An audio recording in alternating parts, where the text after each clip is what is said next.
Good evening and welcome back to Star Trek Reliant. I'm Bethag, technical guru in many ways for this podcast.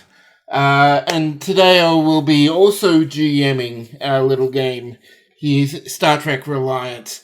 We do have a bit of announcement to make before we get into announcing each individual characters. So let's just get into that.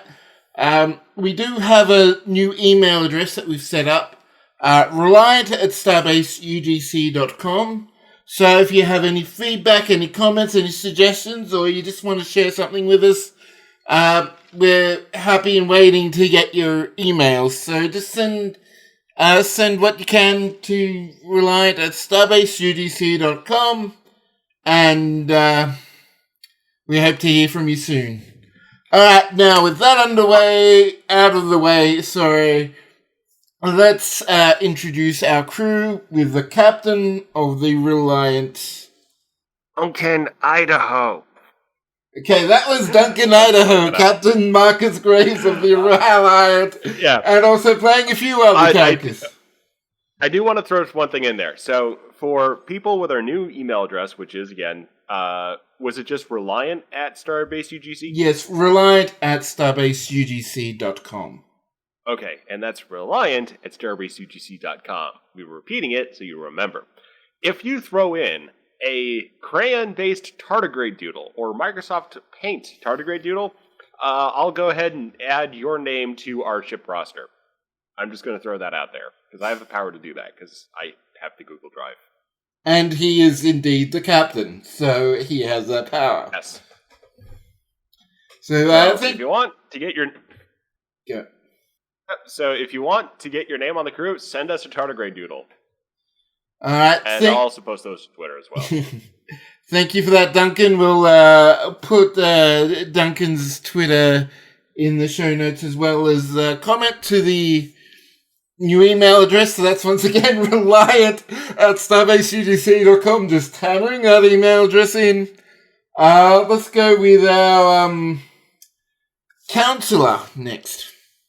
I'm Grumpy Old Nord. I play Chaplain Victor Waitley, the ship's counselor and chaplain. I also play the bartender for our equivalent to 10 forward, Club 42, Grimnir, and also this new security ensign, Mary Shepard. You don't know about. But don't forget that email is Starbaseugc.com for any criticism or complaints you have about the chaplain's bedside manner.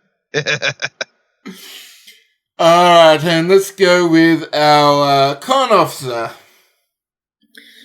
Hi, this is Geraldine. I play Con Officer Kara Junrani, and I'm also in charge of the NPCs Jessaro and Neen. And I would like to wish Vladimir Putin a very make-out with a fucking belt sander, please. Oh, by the way, we have an email address. It's Reliant@StarbaseUGC.com.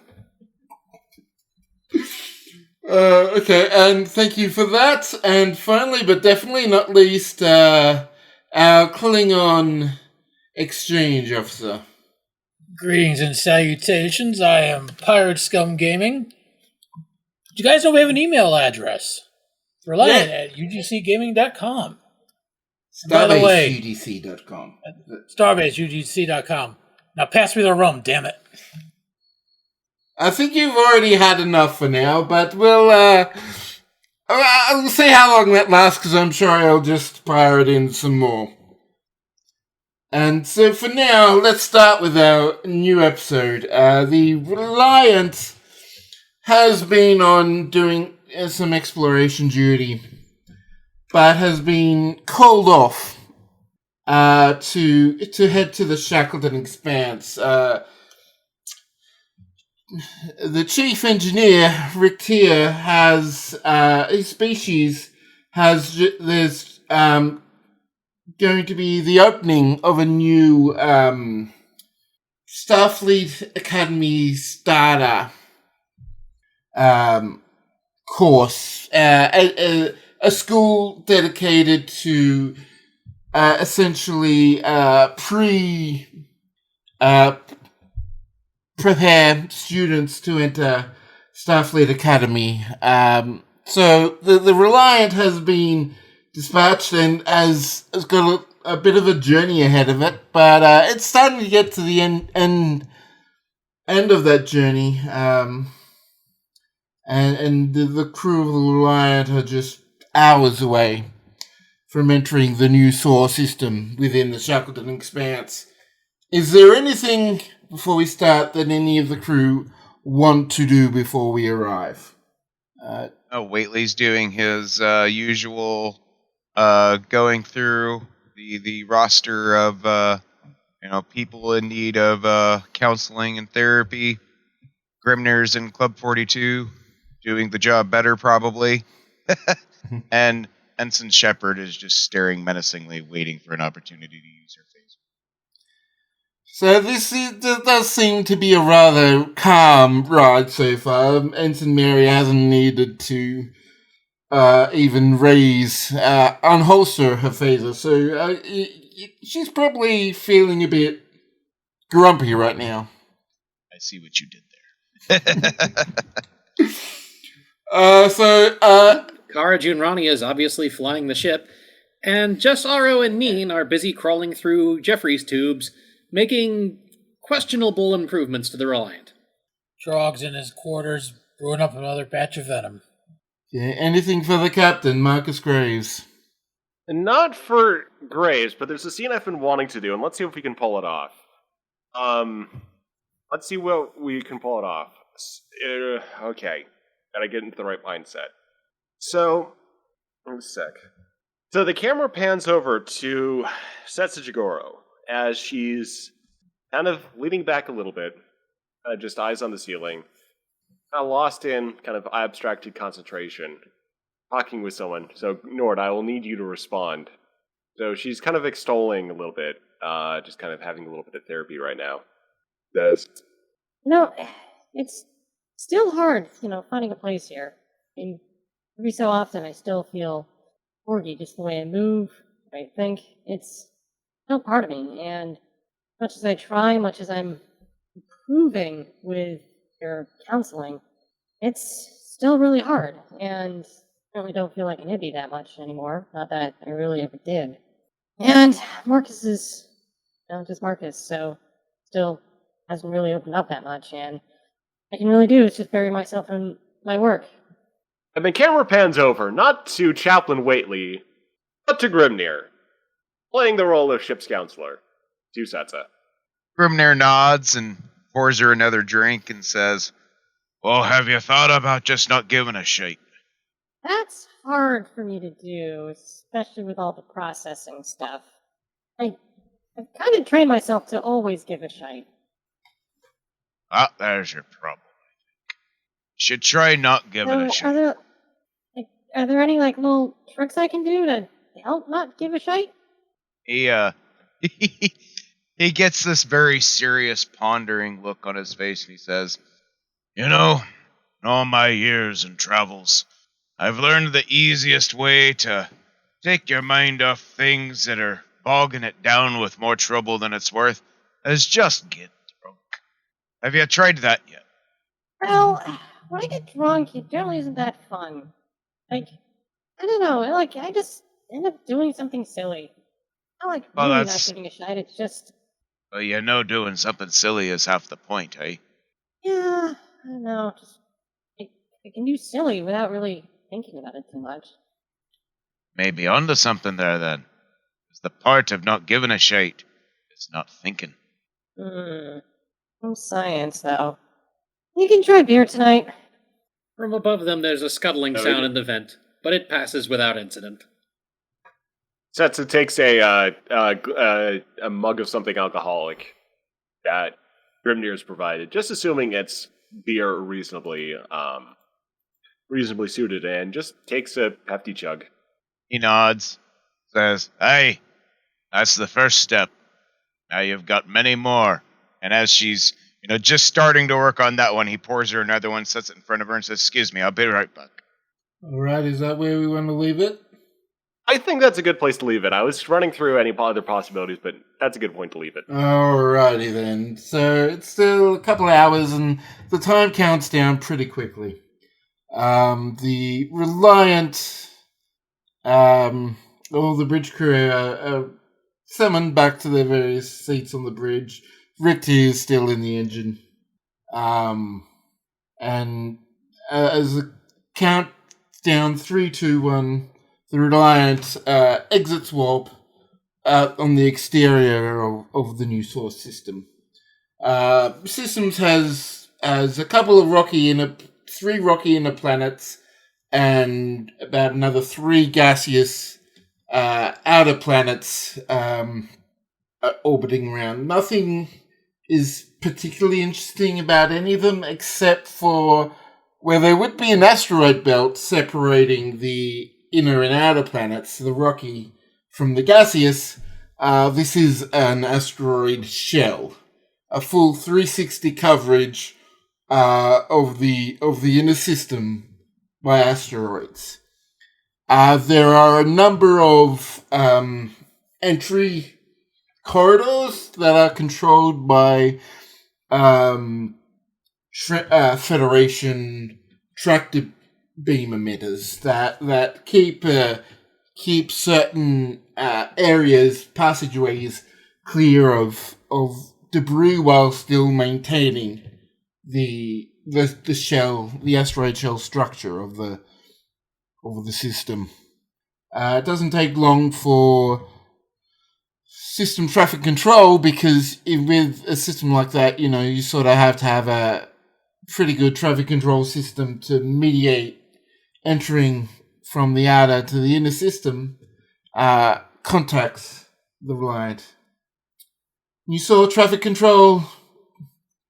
This is New Saure traffic control. Come in, Reliant. Graves and nods for the channel to open. Reliant here. Thanks for giving us a little bit of a hail, traffic control. We're on approach right now, but how best should we make our orbit? Well, you have priority currently within our system, so the closest passageway is here, and little coordinates appear on Kara's console. You are clear to enter directly. Welcome to New Saure. We will await your arrivals. Kara, meanwhile, is looking at the sensors and looking at all the tractor beam emitters and the holes they're leaving for the ship to go through. She just sighs and says, "Sorry, Larissa, no asteroids game today." Larissa just kind of glares over at her. Says Skipper. Kara wonders idly how they got on the bridge again. Alright, Kara navigates through the passageway. It is wide enough that the Reliant doesn't have any issue. It is one of the smaller size ships within the Federation, so there isn't any kind of real worry about hitting the sides or just sort of hitting the rocks. There's plenty of space around. So with that come traffic control adds another set of coordinates to indicate a stable orbit around Saure. Kara, takes the coordinates and heads on in, sighing, no artistic freedom in this place.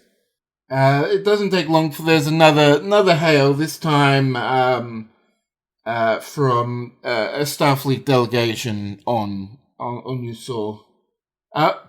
Reliant, welcome to New Saure. We have the coordinates ready for you to beam down.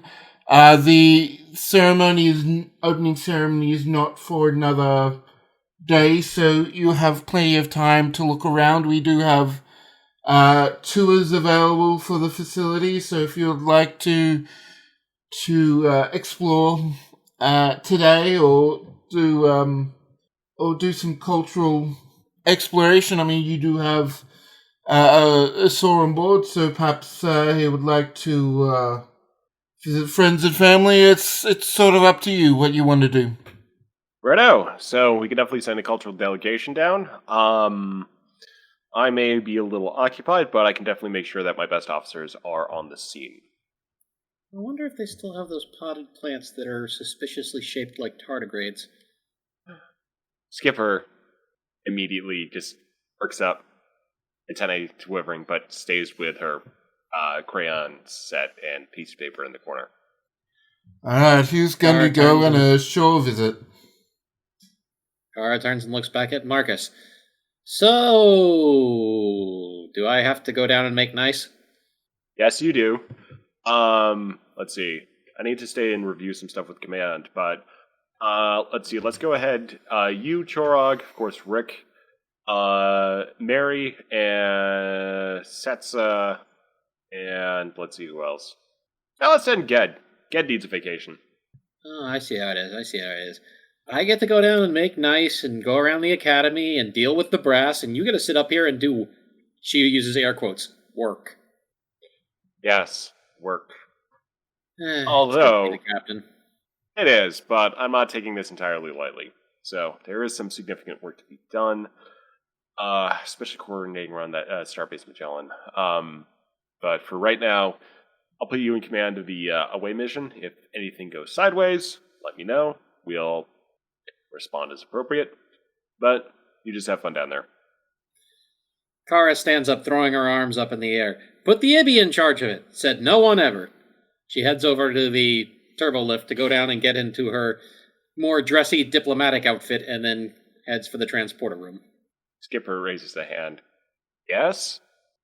Can I? Marcus sighs. Well, I'm going to put that up to Rick. He knows what trouble you might be able to get into, so if you want to run down to engineering and get his thoughts, then yeah. Skipper salutes, disappears in a blue flash, reappears in a blue flash, grabs her crayons and paper, and disappears again. Yeah, he reappears in Skipper reappears in engineering, and Rick's there, sort of just turned around to walk away from a console that he was looking at with one of the other crew, engineering crew, and stops and looks down at Skipper. Okay, Mr. Chief, Lieutenant Rick, Marcus said I should ask you if I can go on the mission, because you know your planet and what trouble I can get into. I don't think I get into trouble, but I want to see it and maybe get some new crayons. Maybe a plan. Rick takes a thinking stance and perhaps ponders a bit too long as he sort of looks off into the middle distance before looking back down. Well, there shouldn't be any extra trouble, any other unusual trouble that you wouldn't get into normally. Okay, I try to be good, so I will go down and be good. Yes, that would be much appreciated, Skipper. Thank you. Are we getting ready to go? Yeah, we're getting ready. Kara's getting her dress pants on. Alright, I will meet you at the transporter room. Skipper salutes, turns, and totters off in the direction of her shared bunk with the other baby tardigrades, where she's going to go get some stuff without disturbing the others, because then they'll get jealous and want to come too. Alright, with everyone gathering up, everyone meets at the transporter room. Is there any last things you want to bring down, or last things to say before we get to New Saw?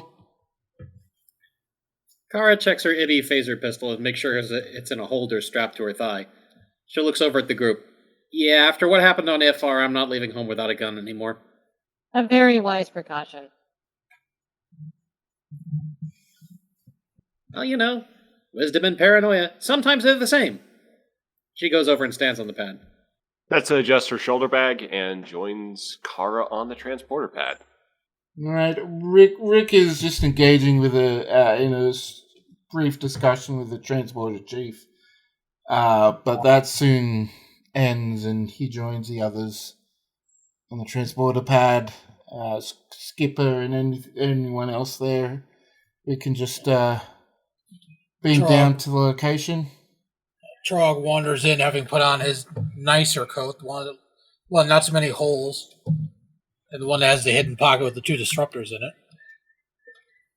It's got slightly more bones decorating it. Say what?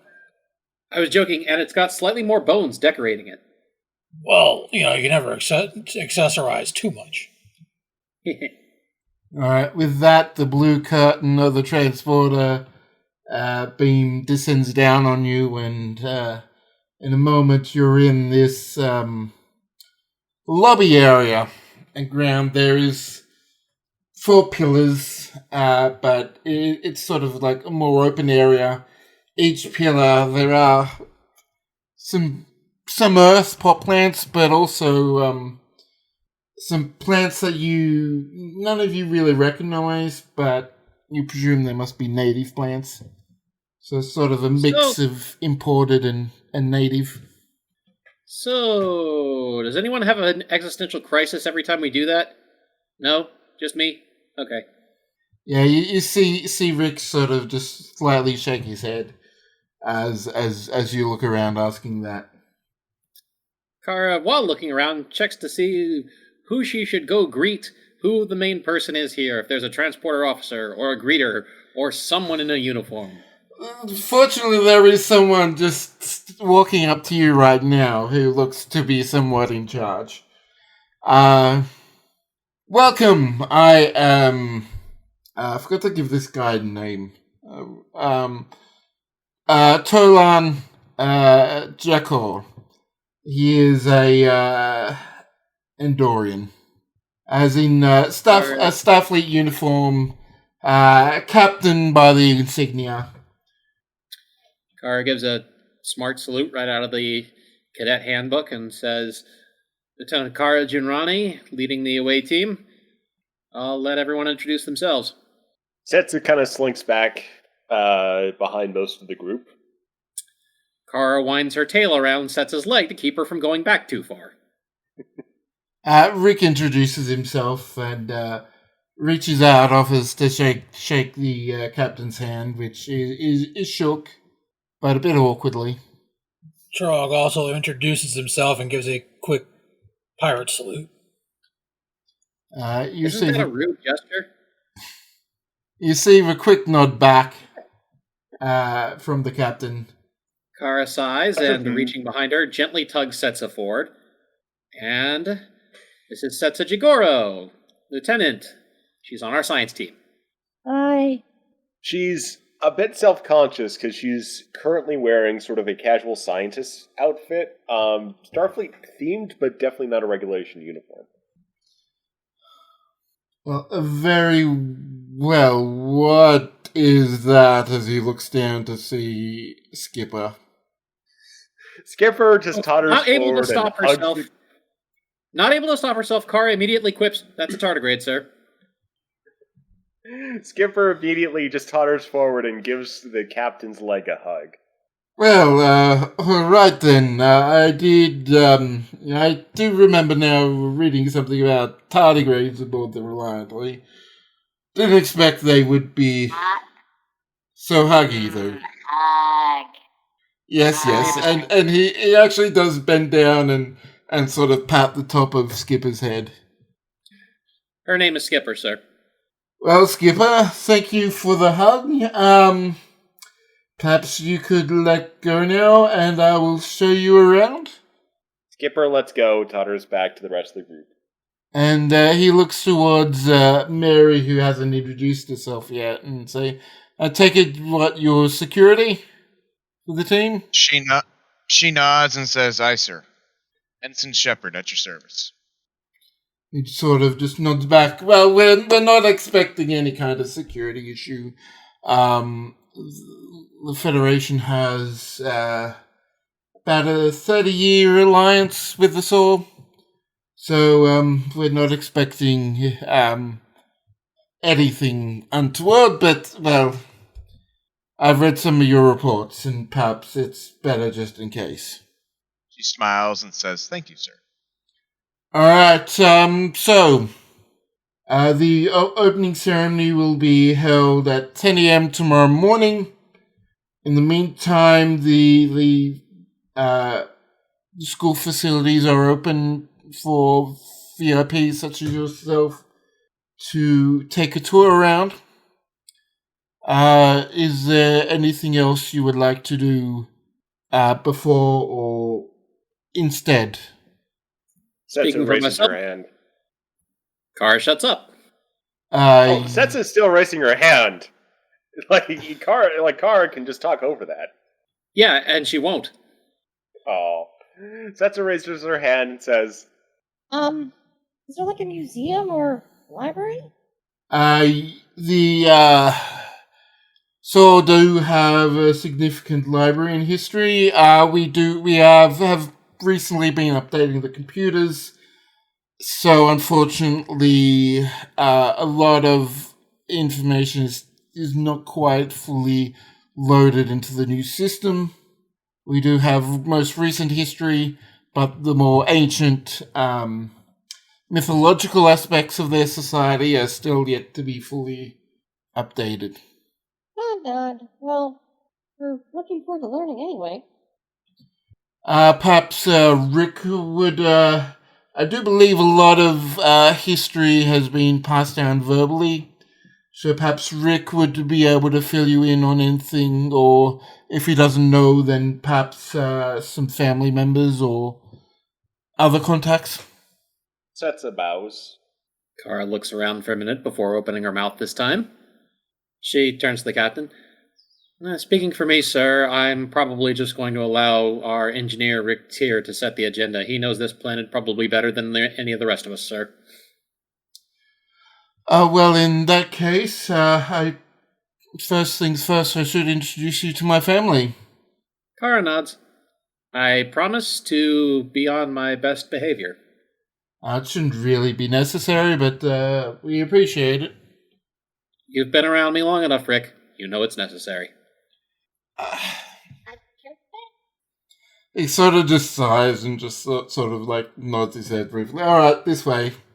And he seemingly he knows exactly which way to go to get out of this place. Sort of leading the away team towards the right, through some corridors, and out into the cityscape at large. The first thing you immediately notice, standing right in front of you, are like prefabricated Starfleet colony buildings from about 30, 40 years ago.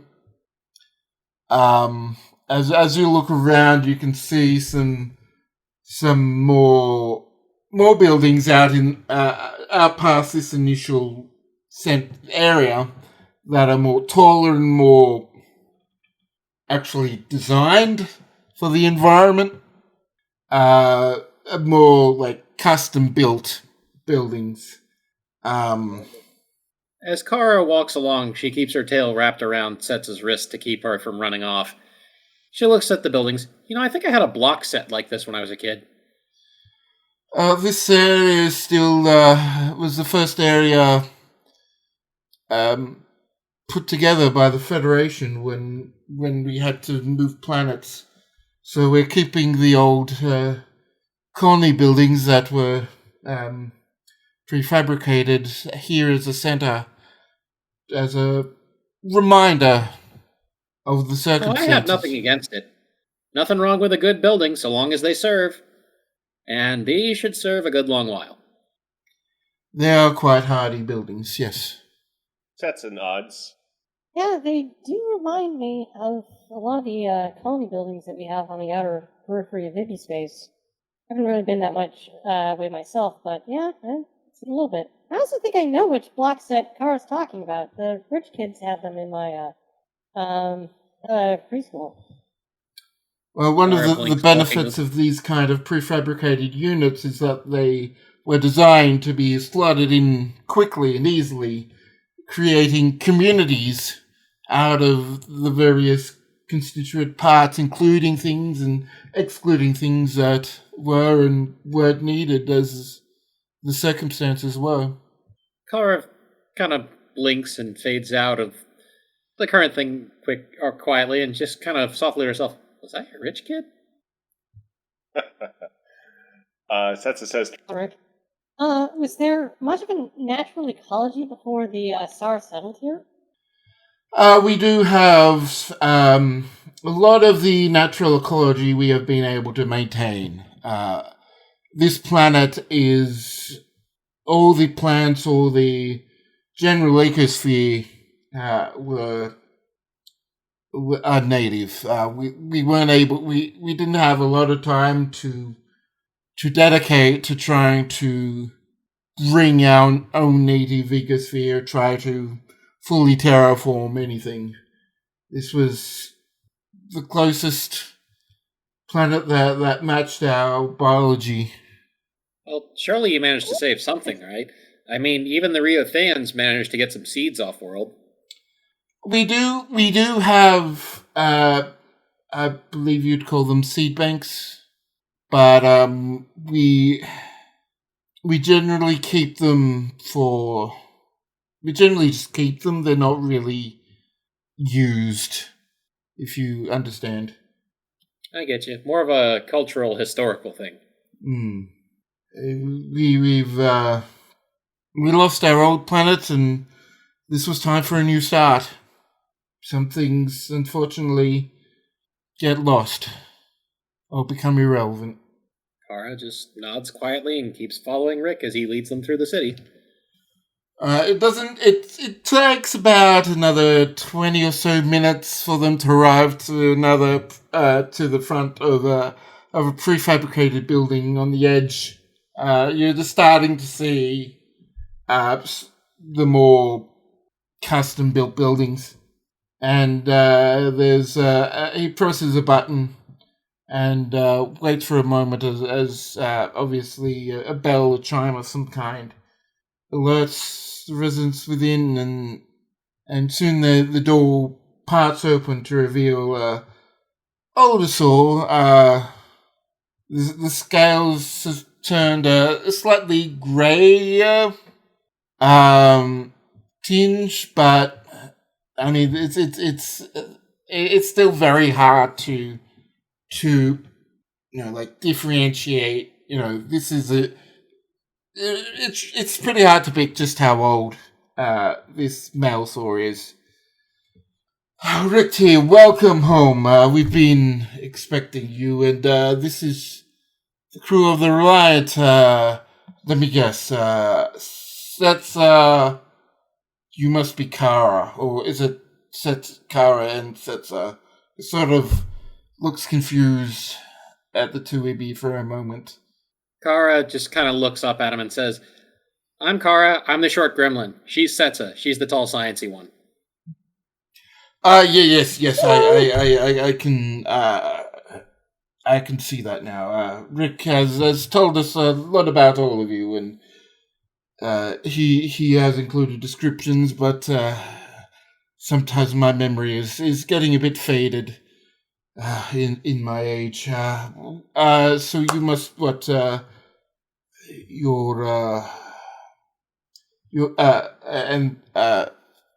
I don't actually remember hearing about you, as he points to Mary. I'm fairly new to the ship. Well, then, you, my Noskin friend, must be Chorog, then. Yes, I am Chorog. Pleasure to meet you. And this must be what? Skipper, right there. That's the coloring I'm seeing. Yo, I am the skipper, and I am blue and fuzzy. The others are not blue and fuzzy. Yes. Rick here has told us all about the adventures of the crew and companions that you've met along the way. Please come in. My wife, she would be glad to see all of you. Okay. Kara nods and heads inside, careful to check and see if there's anything required of her, like removing her shoes or anything. Rick doesn't seem to... Rick enters first, since he's aware that he's sort of like the lead here, and he doesn't take off his shoes. He just sort of nods as he enters. You find just in a room off to the side as you enter in the main hallway of this residence, another older Saure, this time female, who sorry, who is just sitting down, reading, relaxing, with some glasses on her face, reading a book. Kara knows better than to interrupt somebody reading a book and just waits. She starts to close the book and stands up to greet and bow to all of you as you enter. Kara doesn't have a skirt, but she gives her best curtsy to the matriarch. That's a does curtsy.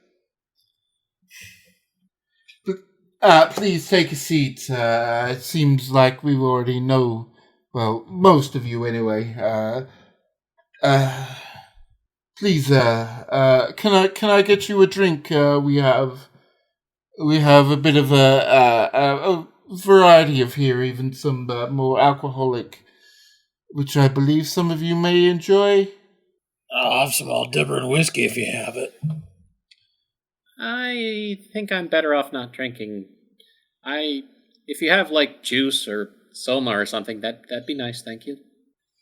She sort of smiles and nods. We do have some Aldebaran whiskey, and some juice is quite a wise choice. You are the XO of the ship, if I remember right.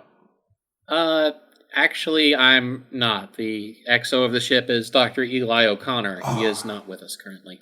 That's right. I do apologize. It's sad that he couldn't make his time, but you are. Kara gives a slight smirk. I'm not the XO, ma'am. I'm just the loudest mouth. That you are, but you are here in a leadership position, and for this away team, and it is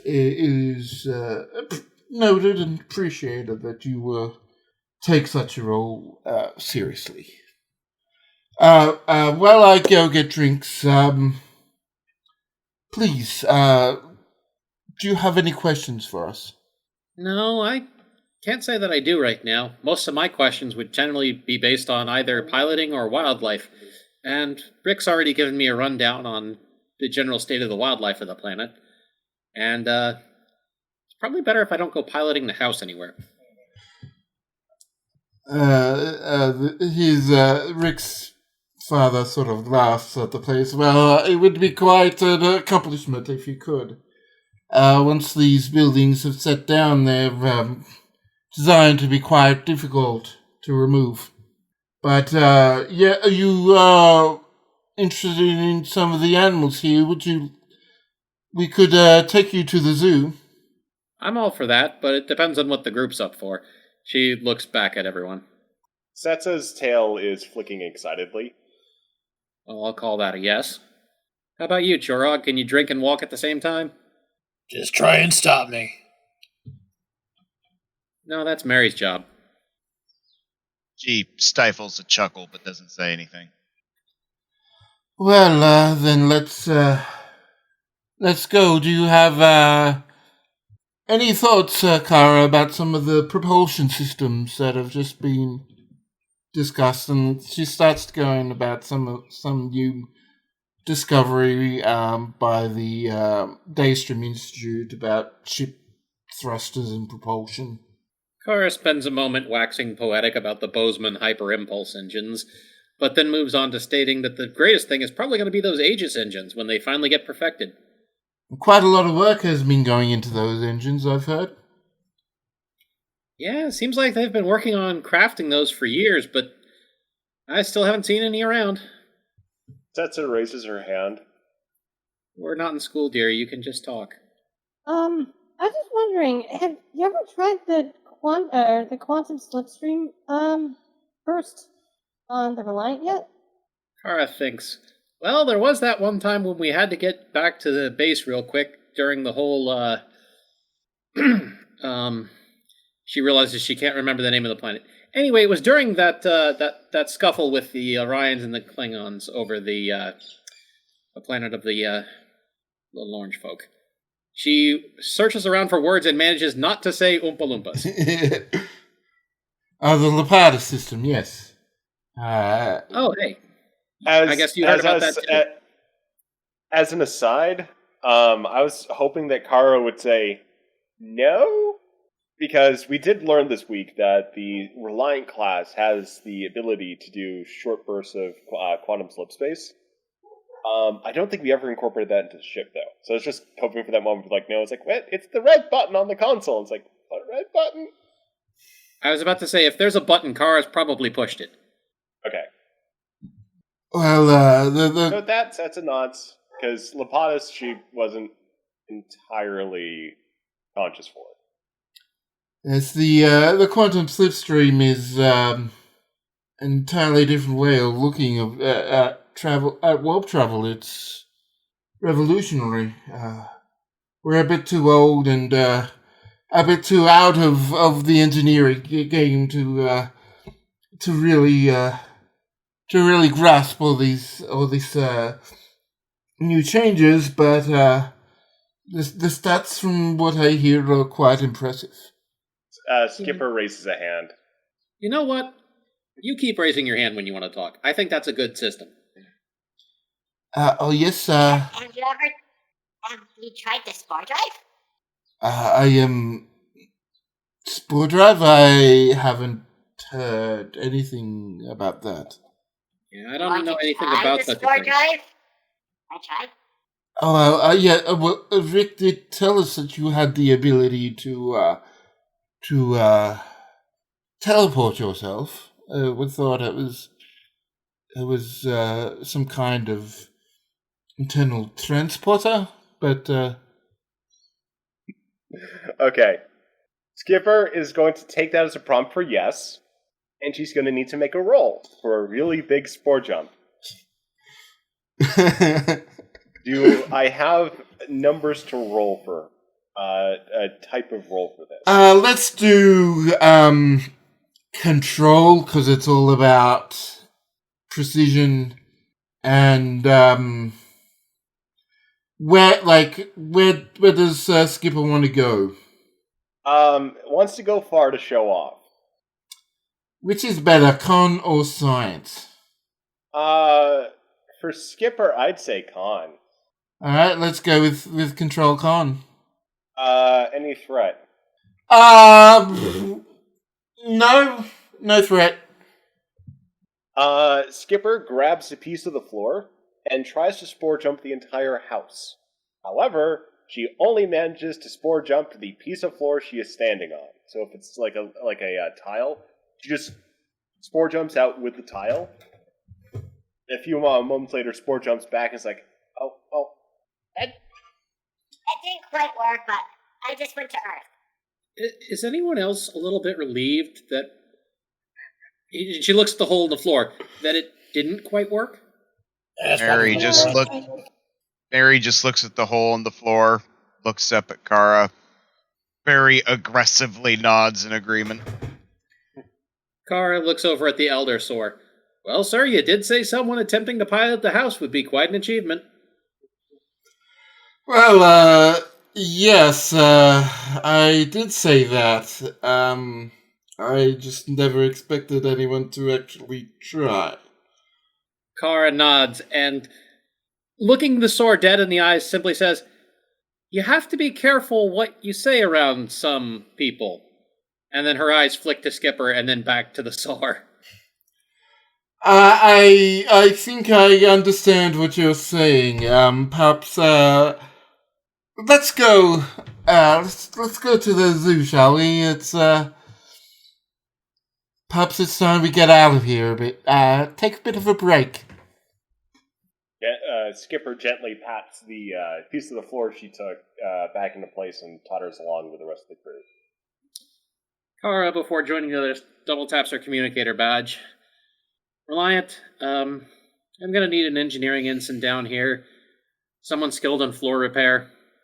Yes, I know that's not generally an engineering, specialty. Thank you. And then she runs to catch up to the others. Rick passes on his actual suggestion for a more structure-based crewman that does things like grav plating. So he deals with floors and underfloor materials quite well. So he would have at least the most experience out of the engineers on the crew. Which brings me to a question suddenly for Marcus. Exactly how many times have they had to replace the carpet in the tardigrade room due to spills? Probably several times. Yeah, he should be experienced.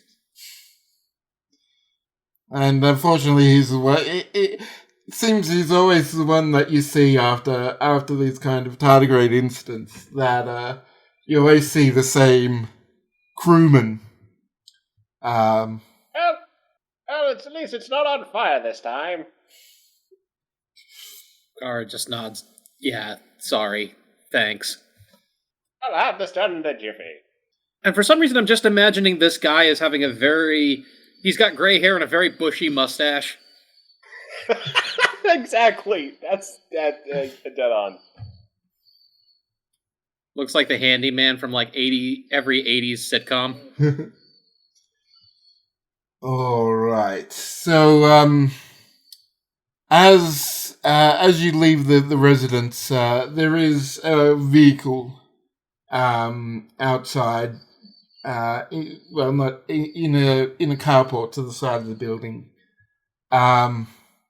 It's more like a hover vehicle. What do you know as you all start to get in? The older male sort of takes the driving position. What do you know about our first contact? What has Rick told you? Well, sir, as I understand it, first contact occurred with the Federation at the time in which your people were attempting to evacuate their homeworld due to an impending supernova. Yes, the details were that we knew that it was possible. We had developed the technology to do it, but we did not have the energy output at the time to actually properly power the thing enough to generate any reasonable size warp bubble. We could create minuscule, as if blowing air bubbles, but nothing of any reasonable, usable size. And we were just discovered the ability to generate antimatter deuterium from deuterium, and we crafted a crude antimatter reactor. But yes, and we were able to demonstrate that. But the vessel was the star was soon running out of time. It would explode, and without the intervention and the slowing down of the star's exploration, shall we say, even though we had discovered and developed warp capabilities, we would not have been able to use them effectively. Understood. It's not the same sort of thing, but FR had a similar problem during the interregnum. Our greenhouse gases, among other things, were out of control. We very badly damaged the environment. The only upside and difference is we didn't have to completely abandon FR. Things that are caused by people can be rectified by people. It's just a matter of when they aren't that's a problem. Generally, they can be, but some things are just so large and so universal. If the trio were here, they'd probably also tell you about how Ryk'tyr was almost wiped out by a comet. Yes, I did hear of that. Rick did tell us of what happened, and it does seem the Federation does have a rather nasty habit of intervening in the most dire of circumstances. Oh, hey, it's not always an emergency when we show up. It's just she thinks back to the Doomsday Machine of about a week ago. No, never mind. It seems like when Reliant does show up, it's almost always bad. And so some similar discussions are held, but as we all approach the zoo, and that's about time for a break. So if we want to take a few minutes, get some water, stretch our legs, and we'll be back for our listeners momentarily. Don't forget, we do have the email, Reliant at Starbase UDC, for comments, for suggestions, for feedback, for doodles, and for art pieces, and for talking about how Grimnir shouldn't have said what he just said. Or maybe should have said what he just said. We'll leave that in your court. Also, remember, if you're going to sweep, use only Federation-approved brooms. This is Ensign Sweepy. Welcome back to Reliant. The crew of that have been down have met Rick's parents, had a bit of a discussion, gone to the zoo, met a lot of cute animals, some not so cute, and as part of the zoo, there's a bit of an exhibit on some of the animals from the old Saure, as they're starting to call it. Skipper apparently spore jumped into one of the enclosures and rode on top of a not quite turtle, but definitely a turtle. So the afternoon went rather. Actually, can I get everyone to do a roll for me? Let's go. Insight Command. Kara has to spend a lot of time apologizing to people instead of busy in the gift shop buying plushies. She is not pleased, but it is hard to tell Skipper this. What was it? Insight what? Insight Command. Well, both Setsa and Kara fail. So does Shorog. So does... And Barry. We gotta do Skipper. We gotta do Skipper. Fail. All our hopes range on Skipper right now, so let me pull up. I was about to say, Rick hasn't done it either. Technically, he's with the group. We gotta put it on Skipper, though. Insight, Command. Oh, this... Okay, and Rick will be doing it as well, so let's see how Rick goes. I don't think we've all failed something. Oh, Rick was the only one that got any successes. He got home field advantage. Home field advantage. For the most part, Rick is actually rather attentive to the crew, and it's just sort of small things like, it's sort of hard to describe just exactly what has been done, but Rick, he's there as just sort of to help keep an eye on he's been reacting to just help keep an eye on how others have been reacting to the crew, and sort of providing suggestions on occasion, pointing out who Kara actually needs to apologize to.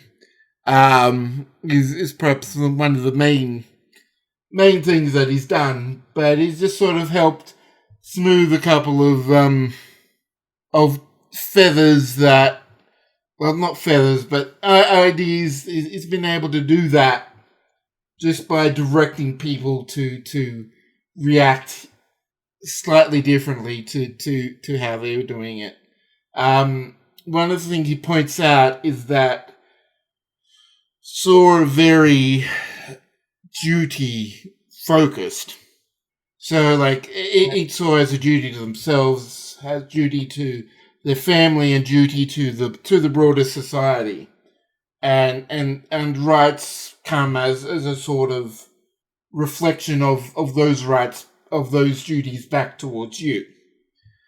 So he's just sort of been able to remind people just to sort of shift the way that they've been thinking about interacting, just to calm, just to make sure that everyone has a good time.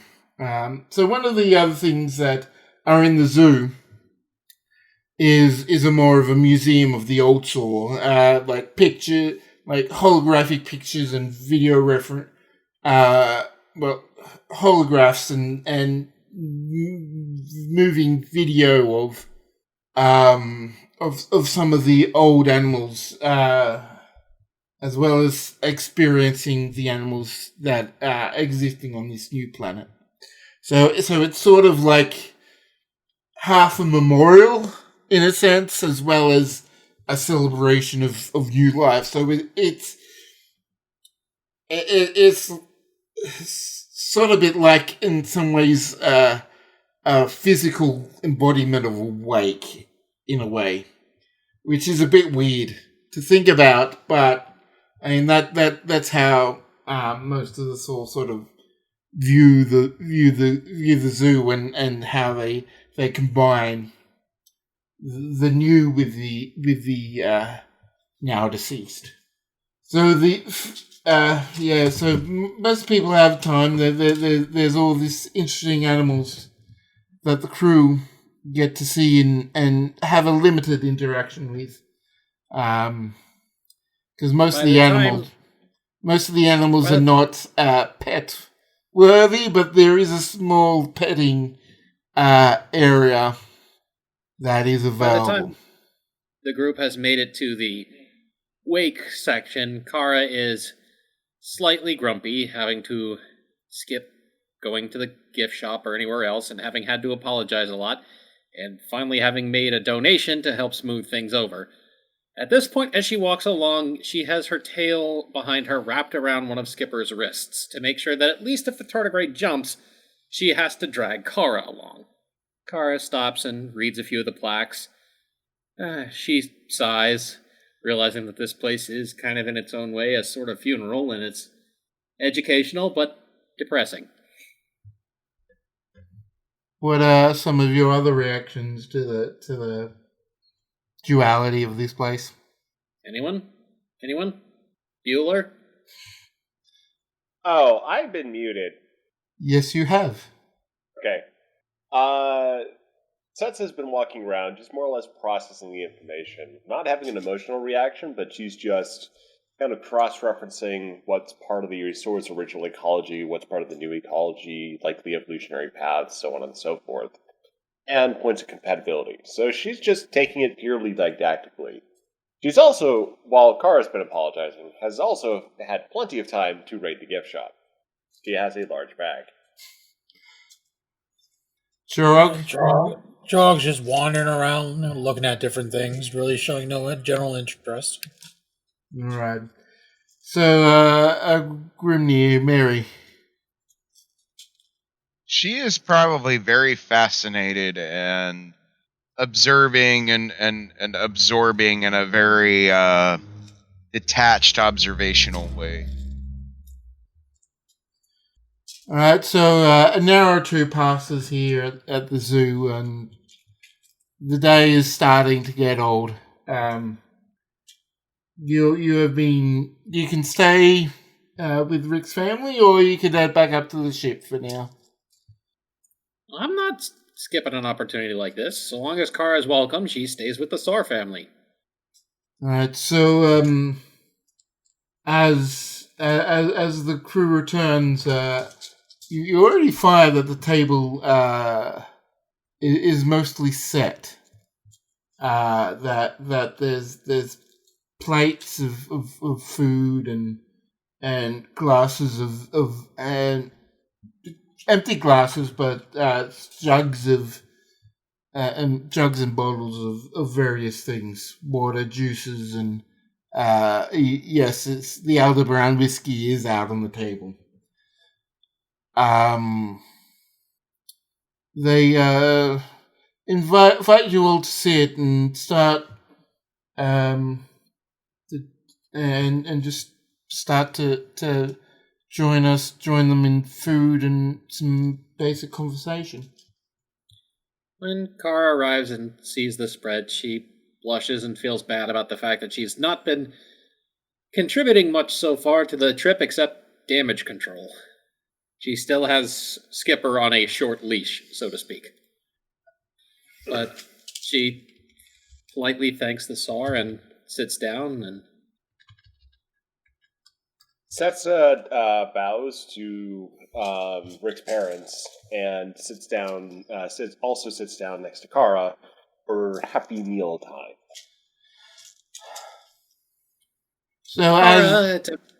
So you go, Kara.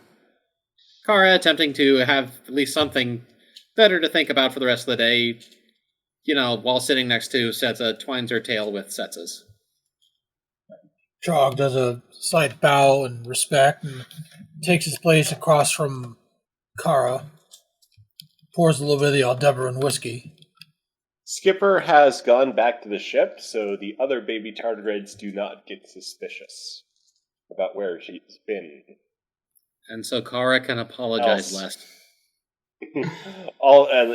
Else many baby tardigrades may descend, and swarm behavior is not advisable at the time. Kara is grateful. So they introduce the food that is at the table. It's a seafood soup. Not all that spicy, but it has a lot of like seasonings and flavorings added. Some that add a bit of a tang. Some add a bit of a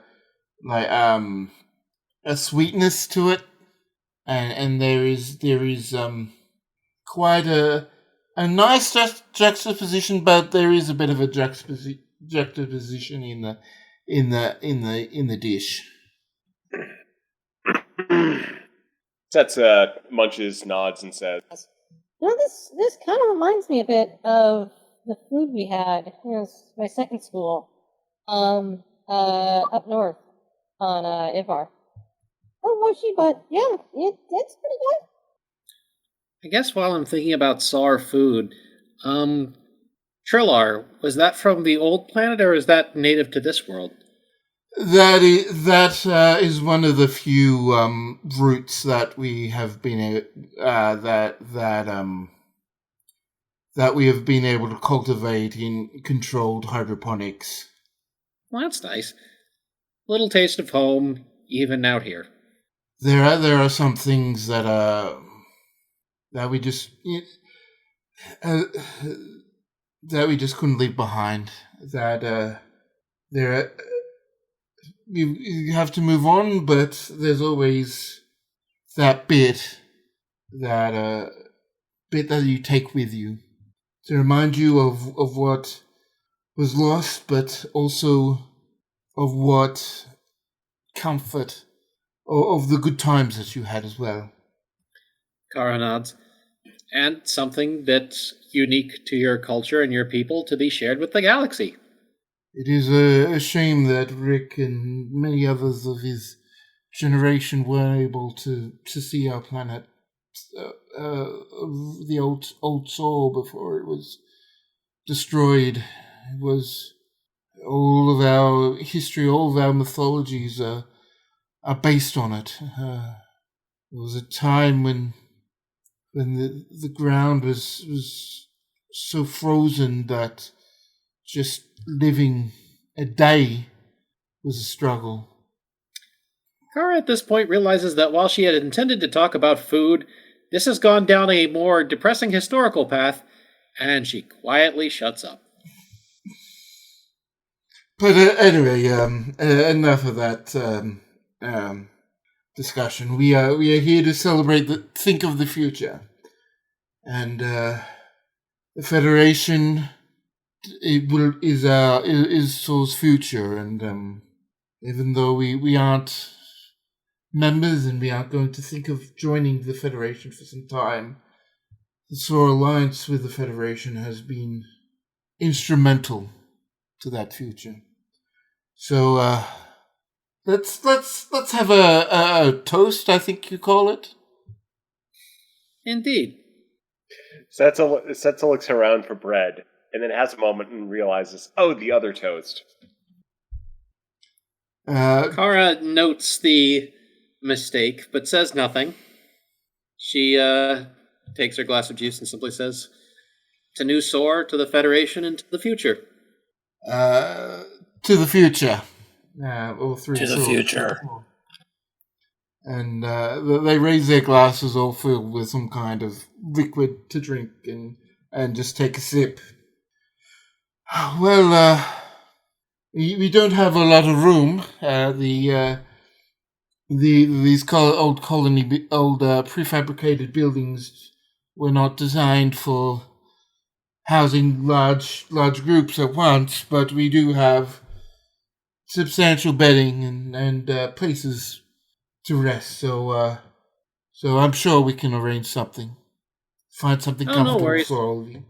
Oh, I don't take up, can share one, so I don't take up much space. Just give me a pillow and a blanket, and I could make myself quite at home in the corner. They bring out pillows, cushions, blankets, and all kinds of other bedding material to help to lay down to turn pretty much any empty space into something that is capable of actually allowing someone to have a good rest for the night. It's not as comfortable as it would be on the Reliant in the bunks or even or any kind of proper bed, but it's definitely functional. Kara just snuggles up to Setsa, and as she's kind of half drifting off to sleep, she's busy thinking about, hey, you could make a whole room out of soft stuff, and then you could sleep anywhere. I am now thinking about the practicality of that, and I agree, and I'm looking around my current location right now like, oh, can I do that tonight? Padded room. It's not just for crazy people anymore. Trog throws a blanket on the floor, piles up a couple of pillows in a corner, and he's quite comfortable at home, just like on the old pirate ship. Setsa looks over to Mary. You okay over there? Mary nods, looks over at Setsa, and says, "Oh yes, I'm just participating in the best way." She smiles, takes a little drink. If you, Jorog, need snuggle buddies, Kara and I are down here. Mary quirks an eyebrow. Snuggle buddy? Oh, She tries not to laugh. yeah, I mean, we're just sharing a room. Basically everywhere's a bed, but yeah, if you get cold, we're here. Trog kind of cocks his head to one side and says, I protest. I do not snuggle. Have you tried? Yes, it was a very underwhelming experience. I think you should try again. And Setsa grabs something from her museum bag and throws it over to Jorog. Hey, this looks like that thing I tried to stare down earlier. Yes, it's a red, plushy version of whatever that thing was. Jorog looks at it and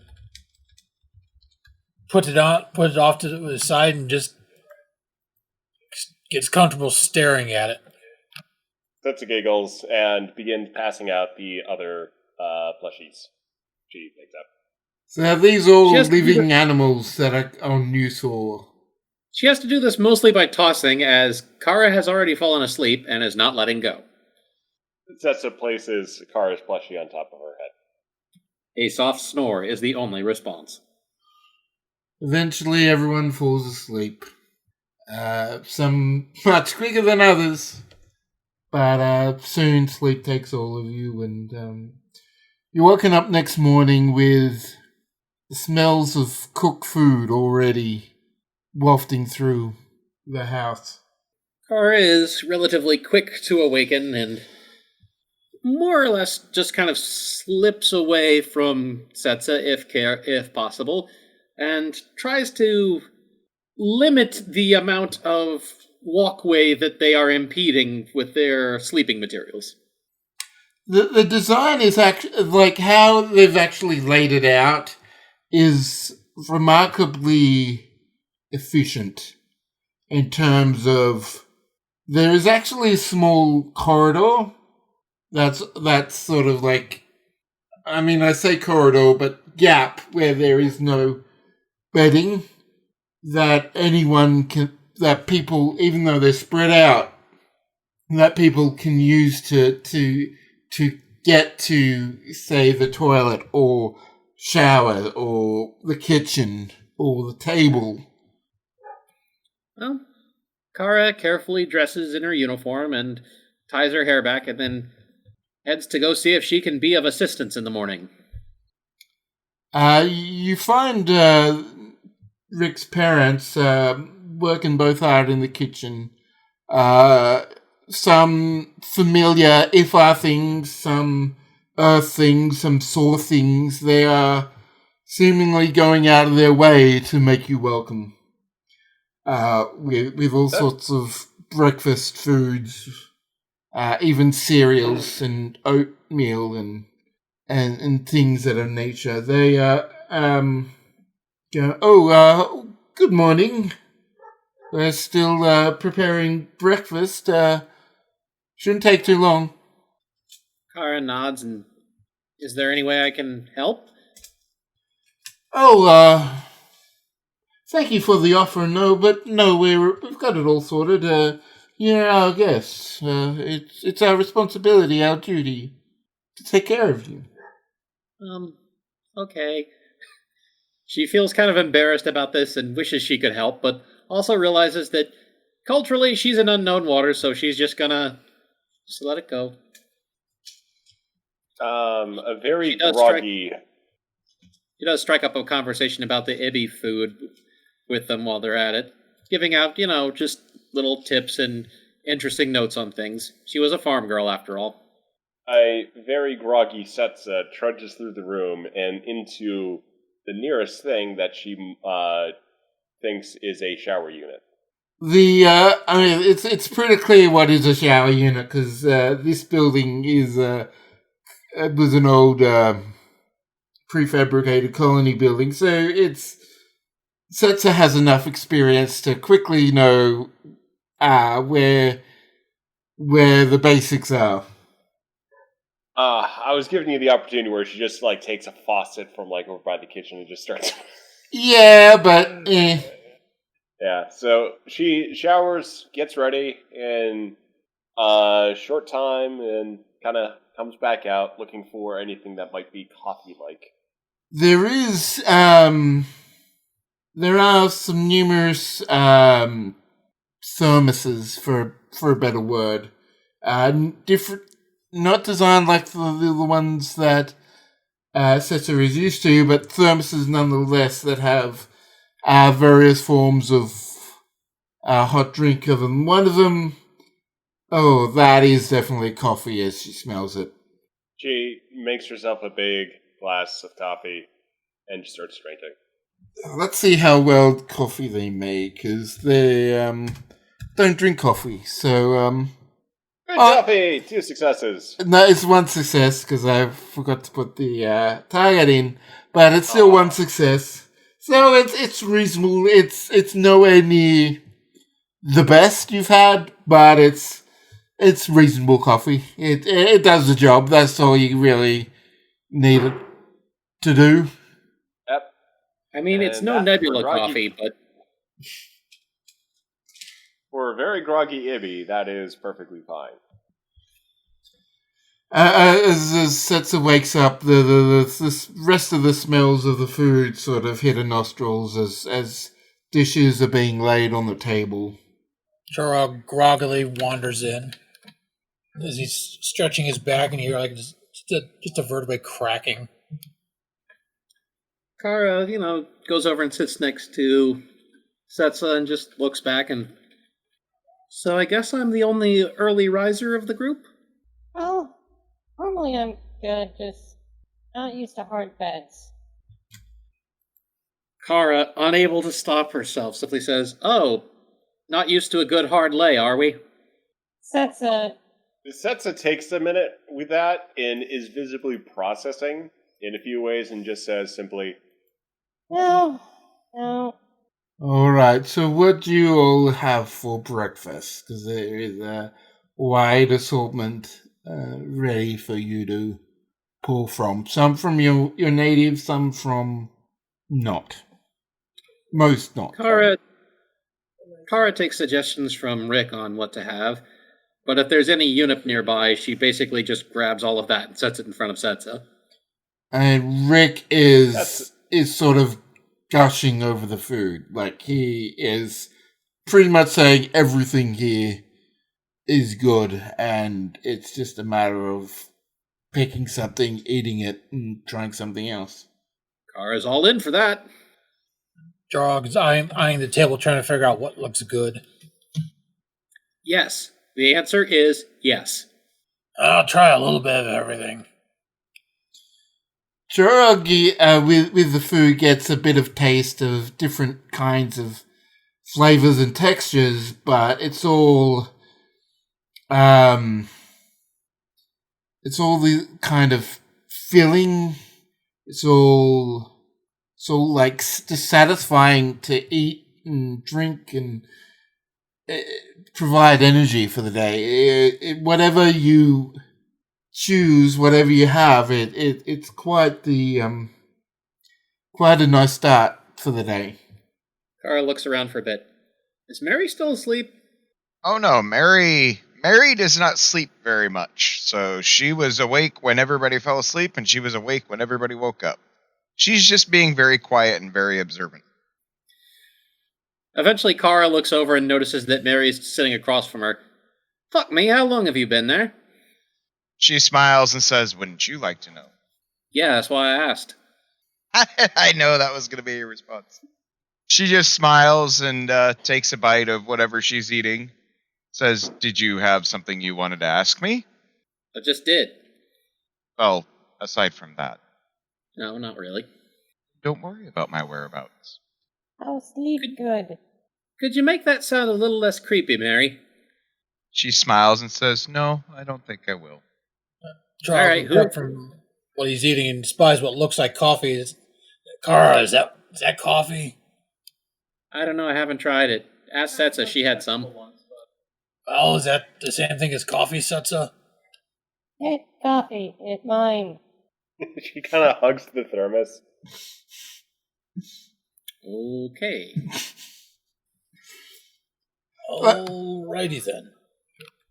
There isn't some of the other foods are just sort of like drinks are like a hot juice that has a bit of caffeine in it as well. It's not as strong as coffee, but it hits that same sort of itch, just not as much.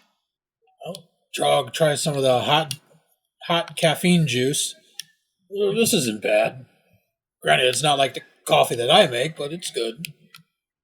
Kara, meanwhile, has an Ibby drink, which is hot and slightly brown and very cinnamony. Setsa refills her coffee and takes a bite of a muffin. Mm-hmm. All right, so after breakfast, with everyone eating, having this small talk between all of you,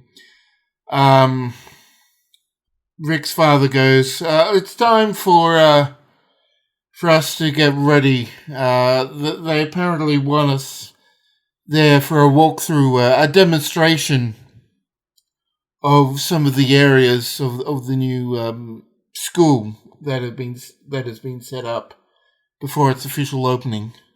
Kara nods and makes with the readiment. Setsa is also all set. All right. So Mary joins as Waitley has had to duck out for a brief moment, and you all get going towards the destination. You haven't been. You've been given the coordinates in case you've had to teleport there. But for some reason, Rick's parents just prefer driving you. It is further out. It is. It actually isn't far, but it's out of the main central prefabricated area of the city, and more more in it's just not far, but it's still fairly central, but not in the prefabricated area. You start to pull in along the pathway, and you see this more modern sort of a miniature Starfleet Academy. Sort of these buildings and some rotundas dotted around the place. Each seem to have some kind of different purpose and different use, but it's all like one kind of one campus, like a university or a high school TAFE certificate kind of thing. Kara just smiles. Reminds me of the IOD academies from back home. Had to spend a few months going through that myself. It definitely takes some more saw in terms of architectural style, that being a bit more smooth and round, no real hard edges, but I mean, a school's a school. And there's clearly a larger, central area that is the main body of the school. Kara walks along, wondering to herself, I wonder if they make the students clean up after the day like they did us. You meet, I forgot what I named the captain. Captain Andorian. Yes, you meet the Andorian captain that you met when arriving at the coordinates, and who's just sort of standing along the pathway to the main building. Who looks towards you, notices you, and then starts sort of like not running, not jogging, but like fast walking towards you. As Kara notices the captain power walking towards them, she turns and gives a salute. Captain salutes back and, welcome, good, you're just in time. We're sort of awaiting. All the other VIPs are here and have gathered. So come on, we need to go. And he starts leading you back, power walking just as fast, back towards the main building. Kara smiles. I like this guy. He doesn't waste time. Setsa has visible difficulty keeping up. Kara Rick is slows down. actually pretty hard on his heels, but he does Kara- stop to look back and to just to see how everyone else is going. Kara kind of slows down to help Setsa keep up with the group. Alas, I am not strong enough to carry thee, my lady. Could give you a piggyback ride, maybe. But that might look just kind of weird. Yeah, especially in this. Yeah, let's just keep going. I'll be fine. She sort of brushes off Kara's assistance to try to keep going herself, and just is a little bit wrapped up in just the physical process of making her legs move that fast. Okay, I'll hold you to that. You all enter into the main central building of the school, and you notice some Federation officials, some Saure officials, but there's one person that sort of stands out. There's a male Cation, black fur, standing there in a t-shirt, but it's sort of faded, and you can't really tell what design was on the front of a t-shirt, but he doesn't look official in any kind of regards. But he's there, seemingly invited along with everyone else. Kara, kind of gives the guy an odd look, but doesn't say anything. He could be an admiral for all she knows. Everyone that is... give me an insight check, Kara. Insight command. Okay. Let's see how terribly this goes. Only got one success. That's a lot better than I was expecting. Okay, you don't believe that this Cation is Starfleet, but you don't know how he's connected at all. It's sort of weird that he's here. Kara just kind of chews her lip, but figures time will tell. The Cation just sort of looks and his eyes wander at all of you. He loiters on to Chorog a bit longer, but not anything that would be considered weird. Just sort of, okay, there's a Norscan here. That's unusual. On to the next one. And the captain goes, thank you all for joining us here. We, the official, as you all know, the official opening is going to take place in 2 hours' time. After that, there will be speeches by the principal of the school, as well as representatives from the Saure and Federation governments, the captain indicating each of those people who are here. Setsa leans over to Rick and says, do we have to give a speech? I was not informed of any, and I would think if we were, then if we weren't, then we shouldn't have to. I mean, we could if you wanted to. Okay. No. Just want to be sure. Just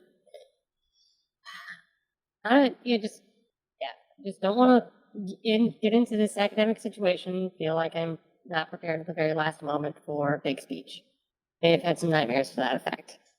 Apparently you wouldn't be the first one to have such. Apparently it's a common problem within engineering. It's almost like public speaking is a common fear among sentient beings. So with that out of the way and confirmation that the group doesn't actually have to give a speech, or Rick doesn't have to give a speech, that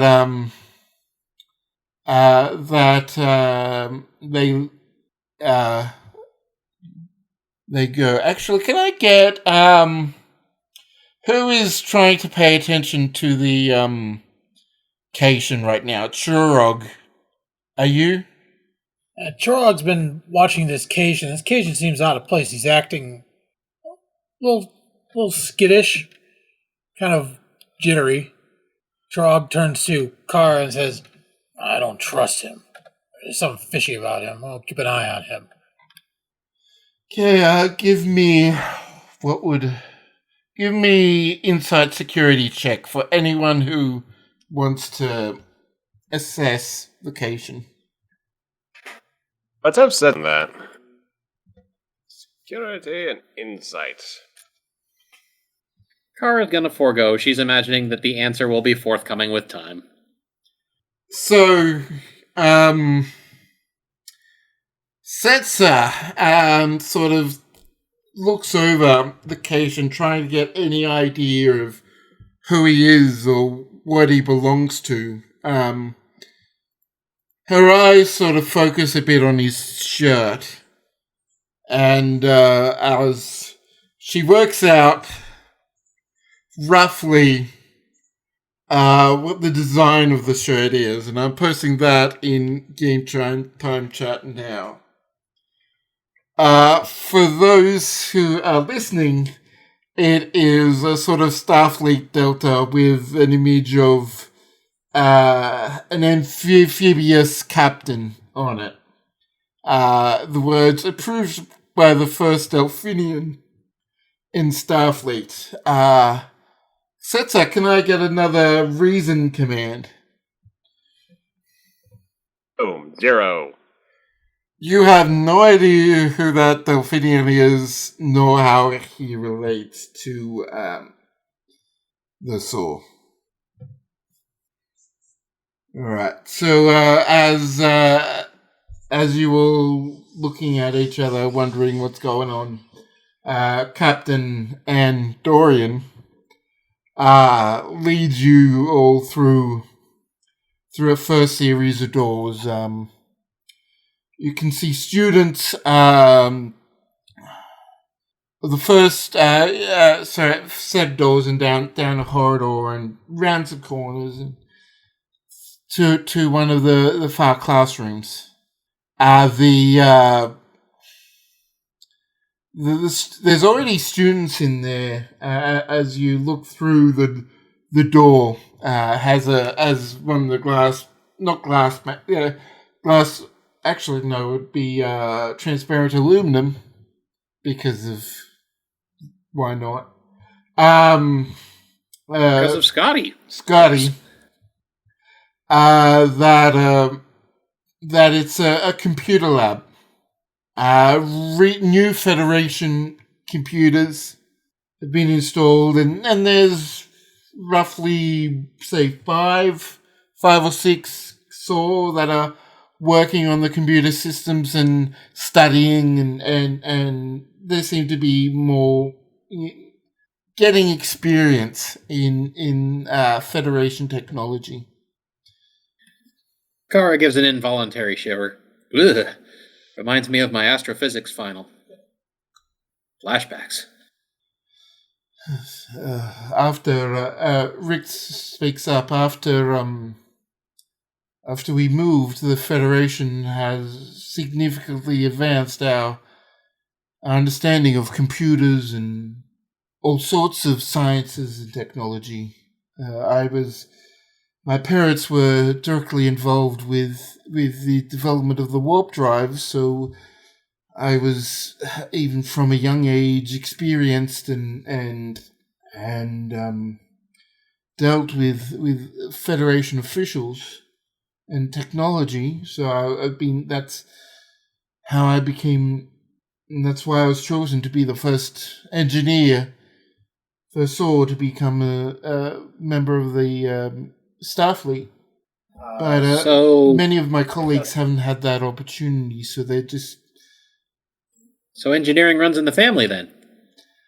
Well, yes, it does seem to be have. I am proud of, even though I don't like saying it to them, I am proud of all the work that my parents have done, and I'm just hope that I do them proud as that I am. I mean, I know I am, but well, it's just still so much more, still a lot of weight on me for that. But anyway, right, yeah, a lot of my colleagues that don't have the, weren't natively brought up. They weren't infused with this technology from a young age. They still have to, learn the basics, many of them anyway.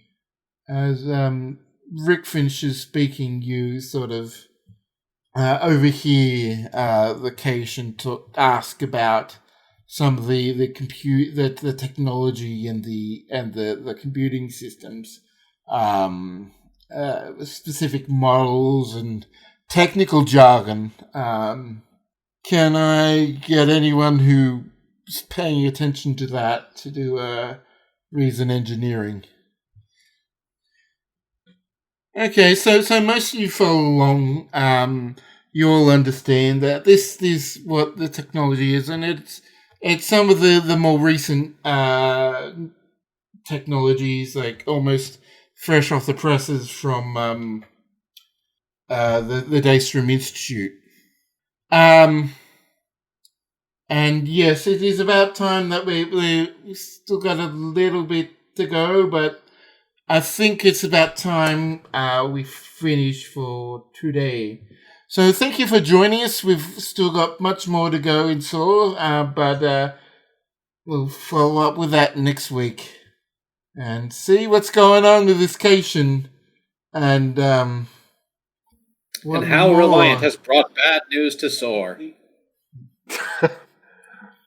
Hey, we could have a nice adventure for once. Oh, maybe it is a nice adventure. Who knows? That's all coming up next Nice time adventure. Where's on the Star fun in Trek that? Reliant.